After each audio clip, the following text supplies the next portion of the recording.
I always loved hiking in the mountains, especially in the winter when the snow covered everything. It was so peaceful and quiet, and I felt like I was in a different world. I decided to go on a solo hike one day, to enjoy the scenery and clear my mind. I packed some food, water, a flashlight, and a knife, just in case.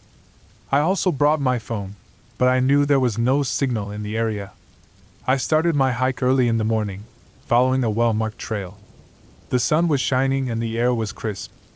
I felt happy and relaxed, admiring the beauty of nature. I saw some deer, rabbits, and birds along the way, but no other humans. I liked it that way. I wanted to be alone. After a few hours, I reached a fork in the trail. There was a sign that said, "Left, Lake Viewpoint, right, Old Cabin." I decided to go left, since I wanted to see the lake. I thought it would be a nice spot to have lunch and take some pictures. I followed the trail, which became narrower and steeper. I had to climb over some rocks and fallen trees, but I didn't mind. I was an experienced hiker, and I enjoyed the challenge. I reached the lake viewpoint after another hour. It was worth it. The lake was frozen and sparkling, surrounded by snow-covered mountains. It was breathtaking. I took out my phone and snapped some photos. I also checked the time. It was almost noon. I decided to have lunch there, and then head back to the trailhead. I didn't want to be out after dark. I ate my sandwich and drank some water, enjoying the view. I felt a slight breeze, and noticed some clouds in the sky. I hoped it wouldn't snow. I didn't want to get lost or stuck in a blizzard. I decided to pack up and leave.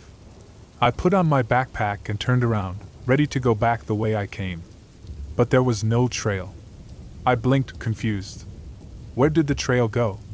I looked around, trying to find the sign or the rocks or the trees that I had passed before. But everything looked different. The snow had covered the trail, and the wind had blown it away. I was lost. I panicked. How could this happen? How could I be so stupid? I should have brought a map, a compass, a GPS, anything. I should have paid more attention to the landmarks. I should have turned back sooner. I cursed myself, feeling scared and angry. I tried to calm down. I told myself that I could find the trail again. I just had to retrace my steps and look for any clues. I took out my phone, hoping to use the camera or the flashlight. But it was dead. The cold had drained the battery. I cursed again, feeling more hopeless. I decided to walk in the direction that I thought was the trail. I hoped that I would see something familiar, or meet someone who could help me. I walked for what seemed like hours, but I saw nothing. No sign, no cabin, no lake, no people. Just snow, trees, and rocks. It was getting darker and colder. I started to shiver and sweat. I knew I was in trouble. I realized that I had to find shelter. I couldn't survive the night in the open. I looked for a cave, a hollow tree, a rock overhang, anything. But I found nothing. I was running out of time. I decided to dig a snow hole, and use my backpack as a pillow. It was not ideal, but it was better than nothing. I dug a hole with my hands, feeling the snow burn my skin. I crawled into the hole, and wrapped myself in my jacket. I hoped that I would make it through the night. I closed my eyes, and tried to sleep. But I couldn't. I was too cold, too hungry, too thirsty, too scared. I heard noises in the dark. The howling of the wind, the cracking of the branches, the rustling of the leaves. And something else. Something that sounded like footsteps. And breathing. And growling. I opened my eyes, and saw a pair of yellow eyes staring at me. They belonged to a wolf. A big, black, hungry wolf. It had found me. It had smelled me. It had followed me. It was ready to attack me. I screamed, and reached for my knife.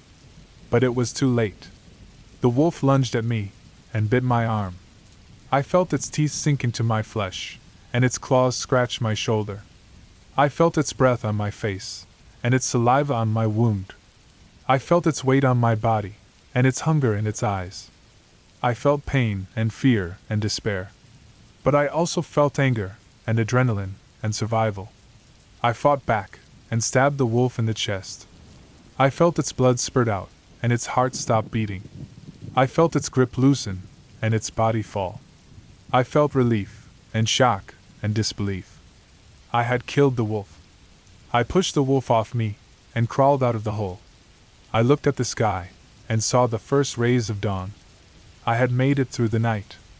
I checked my arm, and saw that it was bleeding badly. I needed help. I needed to get out of there. I took off my jacket, and wrapped it around my wound. I hoped that it would stop the bleeding, or at least slow it down. I looked around, and saw a faint trail in the snow. It was the wolf's tracks. It had come from somewhere. Maybe there was a road, or a cabin, or a ranger station nearby. Maybe there was someone who could help me. I decided to follow the trail, and hope for the best. I picked up my backpack and my knife, and started to walk. I walked for what seemed like hours, but I didn't give up. I kept walking, and walking, and walking. And then I saw it. A sign. A sign that said Trailhead. A sign that meant I was safe. I ran towards the sign, and saw a parking lot. A parking lot with cars. Cars that meant people. People who could help me. I saw a man getting out of his car, and preparing to hike. He saw me, and his eyes widened. He dropped his backpack, and ran towards me. "Hey, are you okay? What happened to you?" he asked, concerned. "I'm hurt. I need help. Please help me," I said weakly. Of course. Don't worry, I'll help you. Come on, let's get you to my car. I'll take you to the hospital. You'll be okay, he said reassuringly. He helped me to his car, and drove me to the nearest hospital. He called the authorities, and told them what had happened. He stayed with me, and kept me company. He was kind, and friendly, and helpful. He was my hero. I was treated at the hospital, and recovered from my injuries. I was lucky to be alive. I was grateful to the man who had saved me. I thanked him, and gave him a hug. We exchanged numbers, and kept in touch. We became friends, and maybe more. I survived the hike. I survived the wolf. I survived the night. I survived. I never liked hiking, but my friends convinced me to join them on a weekend trip to the woods. They said it would be fun, and good for my health. I agreed, reluctantly. I packed some clothes, food, water, a flashlight, and a whistle. I also brought my phone, but I knew there was no signal in the woods. We drove to the campsite and set up our tents. There were 4 of us, me, Jake, Lisa, and Sam. We were all college students, and we had been friends since high school. We decided to go for a hike before it got dark. We followed a trail that led to a waterfall. The trail was easy and well marked. We joked and laughed along the way, enjoying the fresh air and the green scenery. We reached the waterfall after an hour. It was beautiful. The water was clear and cold, and it splashed on the rocks below. We took some photos, and decided to go back to the campsite. But we never made it back. On our way back, we noticed that the trail was different. It was narrower and rougher. It had more twists and turns. It had more branches and bushes. It was harder to follow. We realized that we had taken a wrong turn somewhere. We were lost. We panicked. How could this happen? How could we be so careless? We should have brought a map, a compass, a GPS, anything. We should have paid more attention to the trail. We should have turned back sooner. We cursed ourselves, feeling scared and angry. We tried to find our way back. We looked for any signs, any landmarks, any clues. But we found nothing. No waterfall, no trail, no campsite, no people. Just trees and rocks and shadows. It was getting darker and colder. We started to shiver and sweat. We knew we were in trouble. We realized that we had to find shelter. We couldn't survive the night in the open. We looked for a cave, a hut, a tent, anything. But we found nothing. We were running out of options.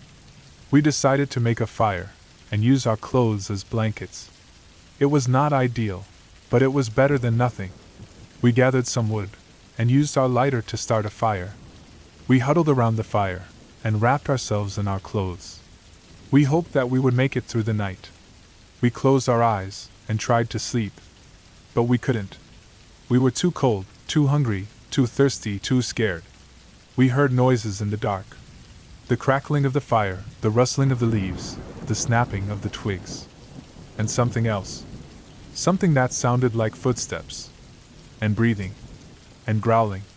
We opened our eyes and saw a pack of wolves. A pack of big, gray, hungry wolves. They had found us. They had smelled us. They had surrounded us. They were ready to attack us. We screamed and reached for our whistle. But it was too late. The wolves pounced on us and bit our limbs. We felt their teeth tear our flesh and their claws rip our clothes. We felt their breath on our faces and their saliva on our wounds. We felt their weight on our bodies and their hunger in their eyes. We felt pain and fear and death. We were gone.